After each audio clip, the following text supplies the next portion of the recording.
గట్టిగా చెప్పు. గాయత్రి. రికార్డ్ అవుతుందా? చెప్పాలి. మీకు దూరంగా వెళ్తే వాయిస్ రాదు. నేనేం చెప్పాలనుకుంటున్నానంటే, ఒకటి ఇంట్లో ఉండే పేరెంట్స్ మాట వినండి అంతే. తల్లిదండ్రుల కన్నా మనల్ని ఎక్కువ ప్రేమించే వాళ్ళు ఎవరు ఉండరు అంతే. నాకు తెలిసి వాళ్ళకన్నా మనల్ని ఎక్కువగా ప్రేమించేదంటే ఎవరు లేరు ప్రపంచంలో అంటే ఎవరు లేరు. మీకు అతను ఎలా పరిచయం అయ్యాడు?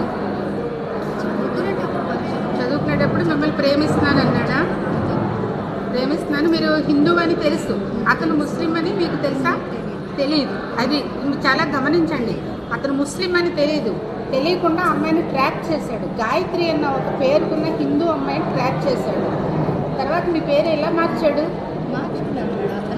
ఏం పేరు? సమా అని పేరు మార్చాడు. అమ్మాయికి సమా అని పేరు మార్చి చెప్పండి. మార్చి మ్యారేజ్ చేసుకున్నారు, బాగానే ఉన్నాం.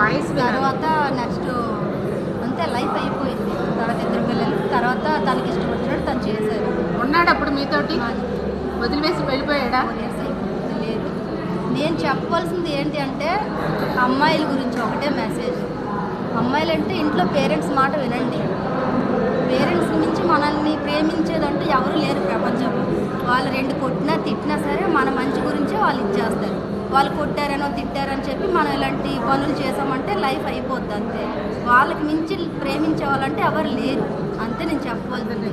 అందరూ జాగ్రత్తగా అమ్మాయిలు అనేది మంచిగా ఉండాలి, వెనక ముందు ఆలోచించండి అంతే. స్లోగా తీయాలి, స్పీడ్గా కాదు.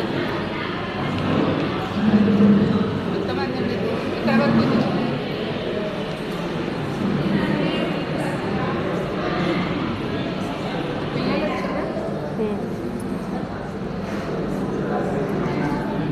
చూడండి, ఒక యువతి ఎంత బాధపడుతుందో. హిందూ యువత మీద జరిగిన ట్రాప్, లవ్ జిహాద్. మేము చెప్తుంటే విశ్వ హిందూ పరిషత్, మాతృశక్తి, దుర్గావాహిని నెత్తి నోరు బాదుకుని చెప్తున్నాం మేము.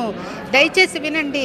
మన హిందూ ఆడపిల్లల మీద జరుగుతున్న వికృతమైన క్రీడ, హిందూ ఆడపిల్లల్ని ట్రాప్ చేసి వాళ్ళని మతాలు మార్చి వాళ్ళని బలవంతంగా మోసగించి వివాహం చేసుకుంటున్నారు. పేరు కూడా మార్చేసి, అమ్మాయి పేరు కూడా మార్చేసి ఈ విధంగా ఆ పిల్లల్ని బలి చేస్తున్నారు.